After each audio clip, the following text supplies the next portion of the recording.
Hi guys, it's Carissa and welcome to another Keto Bites. I have some things that I've been really enjoying since Christmas. I took a little bit of a break for Christmas and I don't want to say I regretted it because I'm glad I did it because I learned a lot about myself and my limitations with carbs. And it's good to just get a nice fresh smack in the face every now and then to remind you why you do the things you do. The first thing that I'm going to tell you about here needs no introduction whatsoever. You all know this beautiful, inspiring, incredible woman. But my dear Suzanne, she has got her book out. This book is everything. It is beautiful. It is well thought out. It has every little tiny tip or piece of information that, there are things that I'd be reading and I'd think, oh, yeah, that's interesting, but, and then I'd look and, oh, she said it, she included it, she mentioned it. She really put a lot of work into this. Anyone who has even just the slightest interest in keto needs this book before they start. This book is a complete tour guide through the entire process of starting and continuing keto. Even someone like me who's been at it for a long time had a lot to learn from this book. And my favorite thing about the recipes is that they are simple. It's very aptly named. They are minimal ingredients, things you should already have on hand with the exception of some spices or, little things here and there that may be special for certain recipes. It should just be that easy for you. And I don't follow recipes well. I do it often, and Mike always jokes that I should just buy the ingredients and throw them directly in the garbage can because I almost never like anything I make. But one day, I very boldly decided to make one of these recipes just on a whim because I had everything on hand. And let me tell you, it was great. I have never before successfully made biscuits and gravy. There's something about that gravy making process. This was so easy. I almost cursed just now, so I had to not that I have a problem with that, but it's unnecessary, okay? This was so easy and so delicious. And I was really nervous about it for some reason because I know how I am. I ruin everything, and I did not ruin this.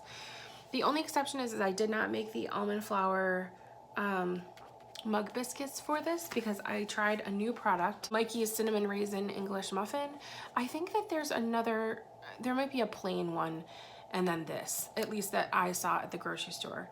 This is kind of pricey. I think it was probably $5 or $6 for 4 English muffins. So it's not too bad when you're talking about something that is mostly made with almond flour. So it's non-GMO eggs, almond flour, water, coconut flour, raisins, cinnamon, apple cider vinegar, baking soda, and kosher salt. So why does it taste, what am I missing here? I don't know. I pick up on a major artificial sweetener taste on this, but it doesn't say that there are any. Huh, that's strange. Anyway, to be continued. I'm gonna have to research that. But these are not my favorite because of that taste, because of that overly sickeningly sweet taste that I don't know where it comes from, if those ingredients are accurate. But they were really good with that sausage gravy. I think it was that salty and sweet or savory and sweet combination. And see, it's just very real, very relatable. She tells her story. She's very vulnerable and open.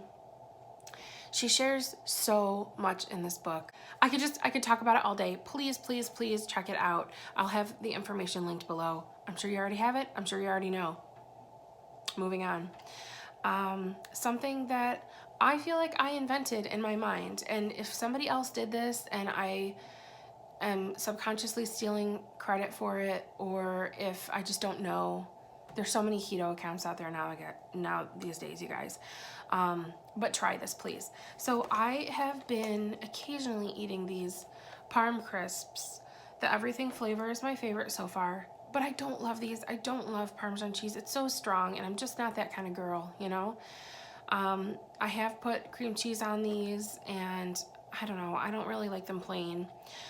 But I did pick up the sesame pack, which is a shame because I found them at a store I don't normally shop at, and of course I like these the best because they're smaller. These are more like the salad topping size. And I put peanut butter on them, and it was amazing.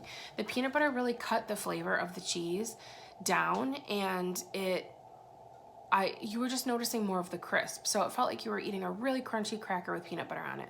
And then you get a little bit of the tang from the cheese, but it wasn't overpowering. So great. It's like those cheese and peanut butter crackers that you get out of the vending machine when you were a kid. You know, those with the weird peanut butter. Did you ever used to peel the peanut butter off of those when you were little? I used to do that, and then I'd save it and roll it into a ball and play with it a lot before I ate it, which was probably really, really sanitary and highly recommended by the manufacturers of said peanut butter crackers. Once, my sister and I were throwing one back and forth in her room, and we threw it at the ceiling, and it stuck to the ceiling. Oh my God. So, something that I just tried that I'm a little too excited about it. If this is, again, something people are like, okay, I do that all the time, I know, shut up and stop making these videos. Seriously, I am so excited about this tip. So, I like to have this is the yogurt that I eat, which I know that it's a little higher in carbs than other things, but it's not artificially sweetened. I think they use stevia, and I don't know, I just like it. I only really care for the vanilla flavor. The other ones are good, but I like the vanilla the best. Coconut's a runner-up, but still, I'll just give me the vanilla. What I used to do, and I still will occasionally, but I prefer this right now. This is just my thing. I would put slivered almonds on it and whipped cream, or like ground up pecans, like little pecan bits, which I get at Target. Target sells them, the Market Pantry brand. It's like an ice cream topping consistency. Can I do this a little bit more? I would do that and then add whipped cream on top for a little bit of fat, and just, well, the nuts have the fat too, and I just like the flavor of it. It just felt very dessert-like to me and very luxurious, even though it was something I was literally ripping out of the fridge and eating one-handed while I was holding the baby. And I would also occasionally do it with this as well, this is the Friendship 4% fat cottage cheese. If you're like me and you just miss strawberry jam, because I miss strawberry jam, the real seedy and sweet stuff. I had this, forgive me, brilliant idea to soak my chia seeds, a tablespoon of chia seeds, and I soaked them in my Fruit Punch Aqua Zero. And this is the Vitamin Water Zero knockoff by Wegmans that has 870 milligrams of potassium in it in one bottle. So I do drink one of these every day for potassium because I don't necessarily get it from food sources on a regular enough basis. But I put like 3 to 4 tablespoons of this in with the 1 tablespoon of chia seeds and let it sit.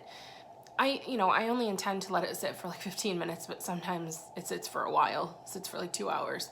But just sits, and it kind of, gets slimy and gross like pond scum. So what I do is I soak that in a larger bowl.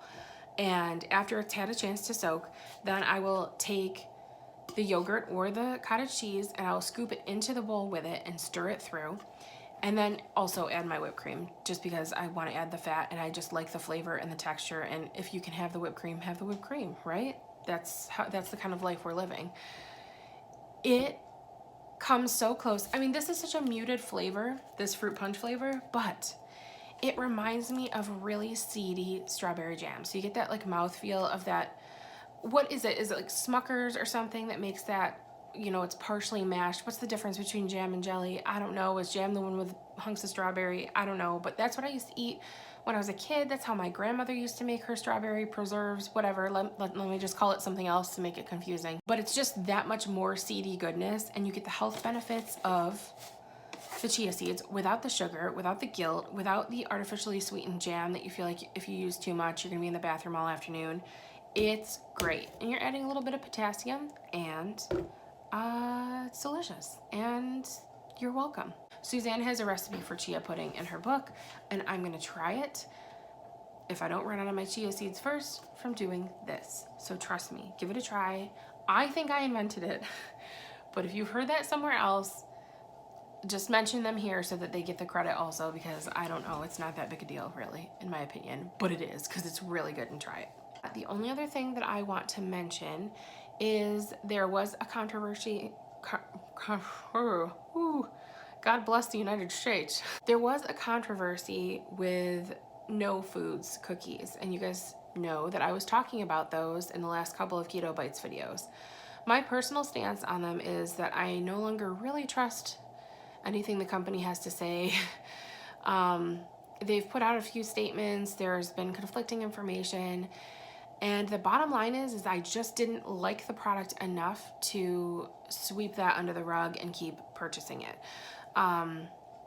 It makes them, in my eyes, look like just another company that's trying to profit off of the success that people find with keto. And you do not ever need a processed product to have success on this diet. You just don't. I like the convenience of it as a mom, as somebody who doesn't meal plan or meal prep and doesn't like leftovers. So why would I do that? Because you're basically making leftovers. Considering my personal stance on it is that I, going forward, don't plan to purchase them. There are other keto cookie brands out there that I'm much more likely to give a try, and let's be honest, I can make them myself. And for the record, I'm sorry, I can't help myself, but there is also a recipe in Suzanne's book for chocolate chip cookies for 2, which I thought is so cute. So that is it for my Keto Bites video this week. If you have questions for me, if you have anything you'd like me to talk about, let me know. I'm here to help you and support you in any way I can and share my journey along the way. I wish you guys the best, and I'll talk to you soon. Happy 2018. Bye.